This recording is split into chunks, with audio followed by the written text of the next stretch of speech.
আমাদের সমস্যা হলো অন্তরের ঐক্যতা নেই, অন্তরের মধ্যে মোহাব্বত নাই, ভালোবাসা নেই। এই জন্য যতই ঐক্য করি না কেন ঠিক থাকে না। এই জন্য আমি মনে করি যে আমাদের কলবের ঐক্য যদি হয় তো সে ঐক্য ভাঙবে না। দেখেন, স্টেজ ফিটিং ঐক্যের কোনো মূল্য আমি কোনোদিনই দেই নাই, এর কোনো গুরুত্ব আমি মনে করি না। অনেকে দেখছি একসাথে বসলে খুব আনন্দিত হয়, এটাও দরকার আছে, খুব ভালো। কিন্তু লূত আলাইহিস সালাতু ওয়াস সালাম তার স্ত্রী একই বিছানায় ছিল, কিন্তু ঐক্য ছিল না। নবী নূহ আলাইহিস সালাতু ওয়াস সালাম তার সন্তান একই ঘরে ছিল, ঐক্য ছিল না। নবী ইব্রাহিম আলাইহিস সালাতু ওয়াস সালাম তার বাবা একই বাড়িতে বসবাস করতেন, ঐক্য ছিল না। কিন্তু নবী আলাইহিস সালাতু ওয়াস সালাম আর রস করুনি ভিন্ন জায়গায় ছিল, কিন্তু ঐক্য ছিল। আমি সেই ঐক্য চাই। আল মুমিনু কারজুন ওয়াহিদ। স্টেজে বসলাম, আনন্দ করলাম, ফুর্তি করলাম, বক্তব্য দিলাম, আপনারা খুশি হলেন, লাভালাভি করলেন, এরকম বহু দেখেছি আমার এই ওই বয়সে। কিন্তু পরবর্তীতে কোনো সত্তা আমরা সবচেয়ে বেশি বিরোধী হয়ে গেছি। তা আমরা কি পারি না কলবে ঐক্য হতে, ইসলাম হুকুমাত কায়েম করার জন্য ঐক্য হতে, নিজের সমস্ত স্বার্থকে জলাঞ্জলি দিতে, ইসলামের স্বার্থকে প্রাধান্য দিতে, ইসলাম হুকুমাতকে কায়েম করার জন্য কি চেষ্টা করতে পারি না? যদি আসলে ইসলামী হুকুমাত কায়েম করতে চেষ্টাই করি, ঐক্যতাই চাই, তা ছাড় দিতে পারবো না কেন?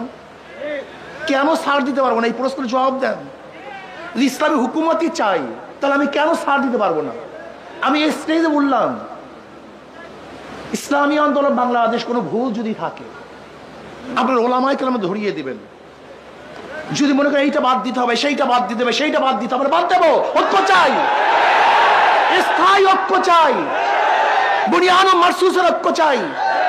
স্টেজ ফিটের ঐক্য আমি কোনোদিনই পছন্দ করি না, কোনো মূল্যই আমার কাছে নেই। আফগানিস্তানে কলবি ঐক্য ব্যতীত বিশাল একটা জয় করেছিল, পরবর্তীতে তাদের মধ্যে সবচেয়ে বেশি মারামারি কাটাকাটি হয়েছে, কিন্তু পরবর্তীতে এককভাবে নেতৃত্ব দিয়েছে, আর কোনো মারামারি কাটাকাটি হয়নি। আপনি কি ভেবেছেন? ধরে নেন অলাও ফরজান, আজকে আমরা কলবি ঐক্য ব্যতীত একটা স্টেজ ফিটিং ঐক্য করলাম, ইসলামী হুকুমাত কায়েম করলাম, পরের দিন কি হবে বলেন তো? পরের দিন কি হবে? ভাই ভাবিয়া চিন্তা, তারপর আবেগে কাজ না করি, স্থায়ী ঐক্যর জন্য চেষ্টা করি। দেখেন, স্টেজ ফিটিং কথার মধ্যে অনেক স্বাদ আছে।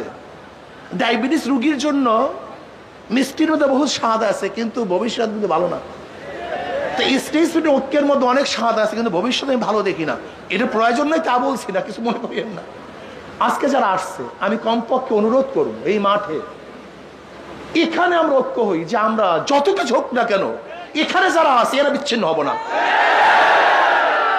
কমপক্ষে এইটা হই না, এখানে যারা আছি যাই হোক না কেন এরা বিচ্ছিন্ন হব না। আগে একটা ভিত্তি স্থাপন করেন, ভিত্তি বেশি কিছু হয় না।